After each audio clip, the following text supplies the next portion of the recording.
Então, a gente pode passar então para a guerra propriamente dito, né? Que ela teve início exatamente em 1º de setembro de 1939, com a invasão da Alemanha na Polônia.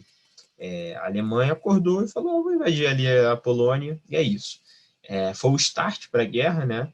E 2 dias depois dessa primeira invasão, a França e a Inglaterra falaram: olha, saiam daí, senão vai dar ruim. Saiam daí, senão vai dar ruim. O Hitler continuou. E 2 dias depois, teve a declaração de guerra à Alemanha pela França e pela Inglaterra, né? Esse primeiro período de guerra, entre 1939 e 1941, a gente vai ver que é um período em que a Alemanha ela domina tudo, assim. É um período em que foi muito difícil, assim, a gente esteve perto de um fim muito rápido de uma guerra, porque a Alemanha conseguiu dominar todos os países possíveis. A gente vê aí nas imagens, né, na esquerda, uns soldados alemães tirando uma barreira. Aqui no meio a gente vê a bandeira do partido nazista sendo colocada, e na direita o Hitler vendo um desfile, né, já na Polônia. É muito interessante a gente ver que a tática de guerra alemã era uma tática de guerra muito nova, que era a Blitzkrieg, que era meio que uma guerra relâmpago, assim. O que eles faziam? Era um ataque coordenado entre tanto por ar e por terra. Então, assim, eles bombardeavam algumas posições estratégicas e logo depois disso os soldados saíam correndo, aproveitando esse vácuo, né, entre um ataque e outro, e dominavam assim rapidamente toda a cidade, todo lugar que era o destino do ataque, em questões de poucas horas. Então, isso assustou muito todos os países pequenos da Europa, né, que não tinha um exército muito capacitado. E, assim, a Alemanha se fortaleceu de uma maneira incrível, muito rápido, o exército deles, e foi favorecido por essa estratégia de guerra, né, que pegou até os países mais graúdos de surpresa, né. E, e aí a gente tem, logo depois, teve a invasão à Polônia, Dinamarca, Noruega, Bélgica, Holanda, assim, tudo de uma maneira muito rápida. Os países ficaram muito assustados, só que a Inglaterra e a França pensavam que, assim como rolou na Primeira Guerra Mundial, os alemães eles iriam pegar uma parte, só que depois eles iam ficar sem suprimento de novo. Ou seja, eles imaginavam que a Alemanha ia atacar, a França e a Inglaterra só deveriam defender, e aí, por um cansaço entre os dois países, a Alemanha ia se enfraquecer, já que tinha acabado de perder uma guerra, e ia voltar para o seu país e beleza, tudo certo. Só que a Alemanha ela cresceu absurdamente, né? Ela teve, como eu falei, ela teve um investimento muito grande ao longo desse período e é, e assim favoreceu muito eles estarem preparados justamente para esse cenário de não passarem alguma necessidade, né? E aí por isso até que a França não enviou tropas para a Polônia nem a Inglaterra e assim ficaram onde estavam e só no primeiro momento só fizeram ameaças, tipo saiam daí, saiam daí, saiam daí, e não saíram. Até que como teve junto com todo essas invasões, né, em diversos países, a França foi pega de surpresa, né? É considerado como o maior vexame militar da história da França a Segunda Guerra Mundial, porque a França, que era uma grande potência, um país muito respeitado, foi sim conquistada em questão de poucos dias, assim, foi uma coisa muito rápida. No período entre guerras, entre uma guerra e outra, a França construiu a linha Maginot, que é uma linha que até hoje na zona rural da França, né, ali perto da Alemanha, vocês procurarem no Google, vocês vão achar, ainda tem fortificações antigas. E o que eram essas fortificações? Eram meio que grandes, mini quartéis generais, em que eles tinham uma ponta dele para fora e o restante tinha grandes partes subterrâneas e que se ligavam entre uma fortificação e outra. E tudo isso foi criado ao longo do caminho entre a zona urbana da França com a zona rural até a parte ali da Alemanha, ou seja, pegava uma grande parte do território francês, até também a fronteira com outros países. Então a França ficou tranquila e pensou: ah, não, a gente construiu isso, a gente tem diversos armamentos lá, então assim, não vai dar nada, vamos ficar aqui e tranquilo, quando eles chegarem lá a gente acaba com eles e é isso. Só que Hitler teve uma grande estratégia de guerra em que assim foi determinante para a captura da França, porque ao invés de ele tentar a invasão da França pela própria Alemanha, ele tentou pela Bélgica. ele conquistou a Bélgica e pegou os franceses pela Bélgica de surpresa. Por mais que tivessem soldados da França e da Inglaterra na Bélgica para defender aqueles países, o Hitler concentrou todo o efetivo deles ali, enquanto a França concentrou todo o efetivo deles ali na parte da fronteira com a Alemanha, né? Então, assim, Hitler entrou pela Bélgica, ali pela portinha da Bélgica, e a partir dali dizimou os franceses, todo mundo saiu correndo, muita gente fugindo, principalmente para a área do sul, e outros para a Inglaterra, né, atravessando o mar. Então, assim, foi um grande vexame, e aí logo depois a França foi capturada e passou a ficar na mão dos nazistas, né? Isso em 1940.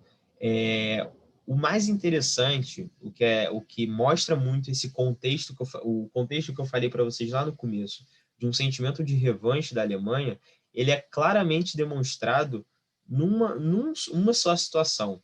Não sei se vocês estão vendo, mas aqui na esquerda tem a foto do Hitler, de todos vários generais alemães e algumas autoridades francesas, em um trem.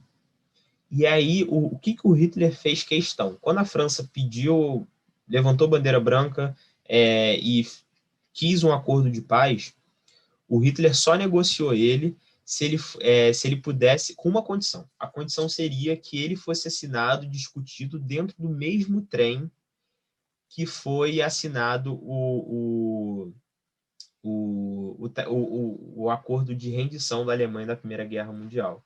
Então, assim, ele realmente ficou com isso na memória, ele guardou isso para ele, né?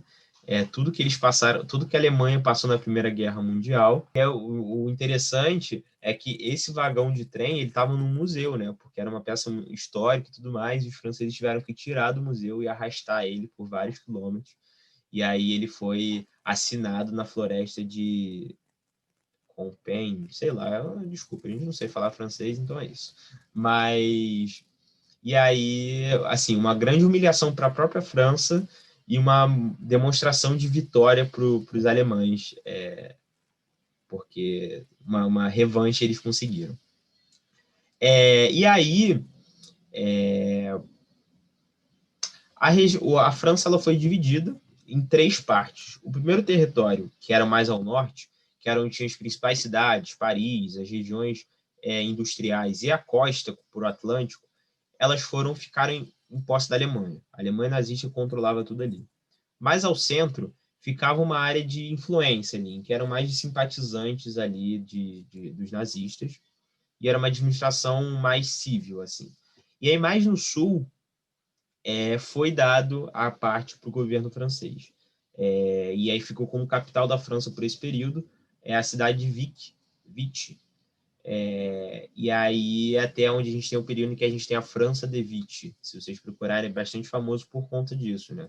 É uma França em que vão surgir milhares de movimentos de resistência, mas que todos ainda muito fracos, porque a França inteira estava dominada, né? Os generais franceses, muitos deles, estavam comandando essa resistência da Inglaterra, um famoso até, que vocês já devem ter ouvido falar, que é o Charles de Gaulle, que ele foi um importante general, um importante comandante militar francês, em que ele começou a comandar essa resistência da Inglaterra. E aí a gente vê a foto aqui na direita, né, o Hitler lá tirando umas fotinhas na Torre Eiffel. E é interessante porque Hitler queria que as pessoas não vissem como o fim da França, né? Ele fez questão de manter Paris com todos os seus atrativos, né? Todo o cinema, mantê-la como uma cidade de luz, propriamente dito. Então, até oferecia aos generais, em algumas premiações, uma visita em Paris, né? Um programa de visita a Paris para todos os militares, todos os generais, para eles terem uma recompensa de mostrar ainda, continuar Paris como uma cidade turística. E aí, a gente pode ver que logo depois que a gente teve a invasão da França, né, quando a França caiu, Hitler pensou que é questão de tempo até que a Inglaterra também se renda, né? Porque, enfim, aqui já está tudo dominado, eu estou pertinho da Inglaterra, só restava a Inglaterra. A gente ainda não tinha União Soviética nem Estados Unidos na guerra, então, assim, só a Inglaterra praticamente continuava contra a Alemanha. E aí, como tinha uma distância, né, um mar entre cada um dos países, Hitler investiu muito em ataques aéreos. Mas a Inglaterra ela tinha uma força aérea e uma força naval muito forte. Até hoje, o maior destaque militar da Inglaterra é pelo alto e pelo mar. Então, diversos bombardeios foram feitos na capital, né, lá em Londres. Inicialmente, eles foram mais ali na fronteira entre os dois países, mas depois eles avançaram para as regiões onde realmente moravam pessoas. Então, assim, eram bombardeios diários, principalmente na parte da noite. Então, assim, foi um momento muito difícil para a Inglaterra, né? E tudo isso porque Hitler achava que a rendição já já viria. Não sei se é interessante a gente ver esse mapa aqui da esquerda, que vocês conseguem ver que a Europa inteira ficou vermelhinha, a Europa inteira. A parte da Espanha ela não entrou no conflito porque a Espanha tinha acabado de sair da Guerra Espanhola, né, da Guerra Civil Espanhola, em que colocou os francos, né, no poder, e eles eram apoiados pelo Hitler. Também tinha um governo autoritário e por isso não foram invadidos, ficaram ali tranquilos, não sofreram que nem os outros países. Então, assim, praticamente toda a Europa estava dominada pelo nazismo. Então, assim, era realmente uma situação muito complicada que a Inglaterra vivia. E aqui na direita a gente vê esse bombardeio na Inglaterra no estádio do Manchester United, né? Não sei se todo mundo aí gosta de futebol ou não, mas o estádio do Manchester United foi totalmente destruído por conta desses bombardeios e até hoje, depois vocês procurem, na área ali onde os jogadores ficam, né, do banco de reservas, tem uma parte de tijolo ainda.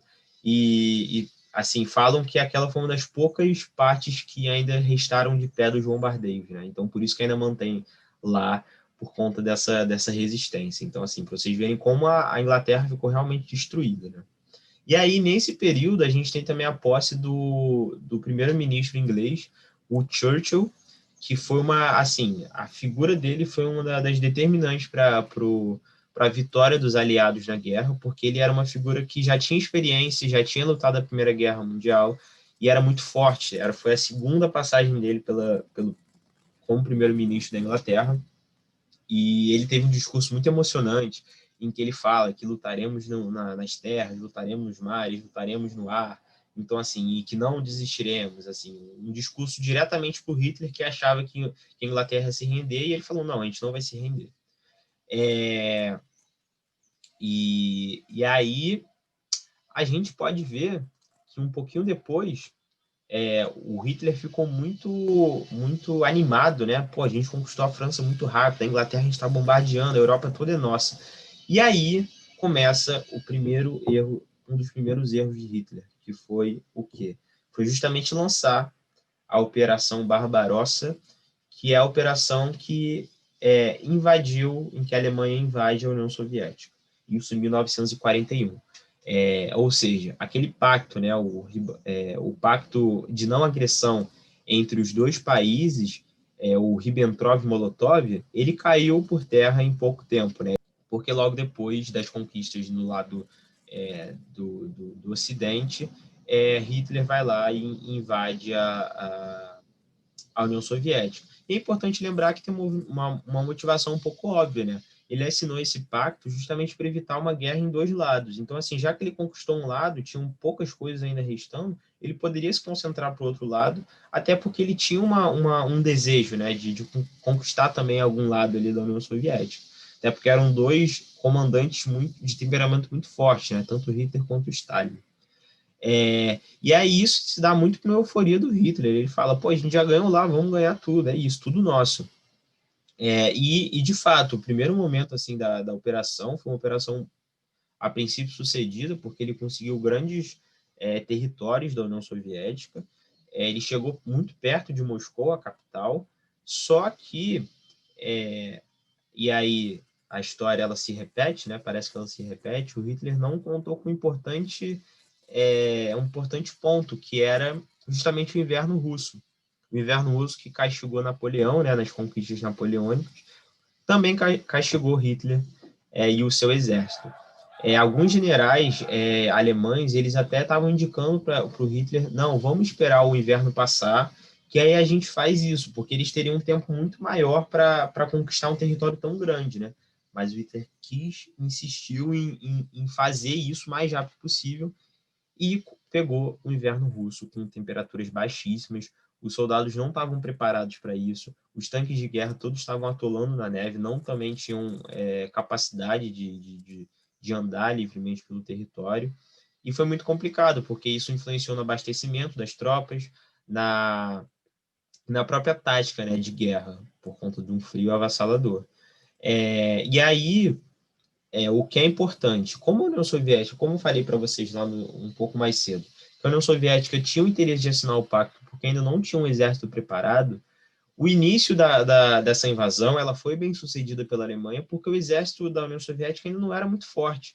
Mas vendo o avanço da guerra, o Stalin começou a investir nessa tecnologia. Mas mesmo assim era uma coisa que demandava um certo tempo, né? Então a estratégia adotada por ele foi cada vez mais trazer o exército alemão para dentro do território enquanto ele se preparava o mais rápido possível. Então, assim, a gente tem batalhas muito longas justamente porque cada tempo era essencial para que as armas pudessem ser distribuídas, os soldados pudessem ser minimamente treinados, pudessem ser convocados também, e também outras coisas pudessem ser desenvolvidas. Então, esse inverno ajudou porque tanto pela falta de estrutura alemã, quanto pelo preparo dos soviéticos que já eram acostumados com o clima, e também pela demora que isso fez com que a União Soviética pudesse se preparar melhor. E aí a gente tem a batalha que é uma das, assim, eu acho que é top 3 das batalhas que aconteceram na Segunda Guerra Mundial. Com certeza a Batalha de Stalingrado vai estar no meio. Stalingrado era uma cidade muito importante da Rússia, da União Soviética, né? Em se tinha um acesso ao mar e também tinha muito petróleo lá e era uma região industrial muito importante. E foi, assim, uma das maiores batalhas que teve na Segunda Guerra, em que o exército alemão e o exército soviético disputavam assim, rua por rua, casa por casa, eram questões de dias até você conquistar uma casa. E e essa batalha se arrastou por muito tempo, a cidade ficou totalmente destruída. Vocês estão vendo aí na foto, né, essa primeira aqui que ela foi colorida depois, mostra alguns soldados avançando. Aqui nessa de baixo, né, no canto inferior direito, tem um soldado morrendo de frio, para vocês verem como o inverno lá é brabo. E aqui em cima, a gente tem a cidade totalmente devastada, a gente não vê um prédio, não vê uma casa, só vê ruína, assim. Era muitos bombardeios que o exército alemão soltava, e os soldados soviéticos só ficavam ali quietinhos e depois saíam, né? Então, assim, essa batalha, ela marcou a derrota da Alemanha na invasão à União Soviética e a reviravolta, né, de tudo que estava acontecendo.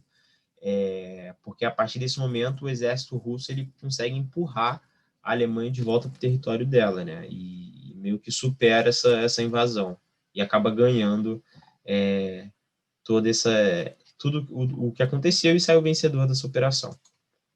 E aí é interessante lembrar que a guerra ela pode ser efetivamente chamada de mundial, porque enquanto tudo isso acontecia na Europa, o Japão também estava guerreando lá no Pacífico, né? Tanto na região da China quanto na região ali das Filipinas, da Oceania, também foram palcos de guerra. E assim, por mais que não tivesse nenhuma tropa, a distância de Inglaterra e França para esses locais dificultava muito. Então o Japão pôde fazer o que quisesse ali, foi muito tranquilo para o Japão enquanto os Estados Unidos não entravam. E aí ela foi mundial também porque além de ter Europa, Ásia e Oceania, ela também tinha África. A Alemanha ela lançou a Frente Africana em 1941, que era a criação da Africa Corps, que era meio que um desmembramento do exército alemão unicamente voltado para a África, né, com o intuito de conquistar ali o norte da África, a região do Egito, a região ali dos países que fazem mais fronteira ali com a Europa, né? Então, foi muito importante porque França e Inglaterra, né, que eram os principais colonizadores dessa região, começaram a recrutar muitos dos seus colonos de forma obrigatória, para eles defenderem um país que não era nem deles, né? Então, assim, isso a gente vai ver lá na frente, isso influencia com o pós-guerra as revoluções, as independências dos países africanos, né? E aí é nesse cenário da África que a gente tem uma participação mais efetiva da Itália também. muito pela proximidade geográfica, a Itália ela dá um suporte muito grande à Alemanha nessa campanha na África.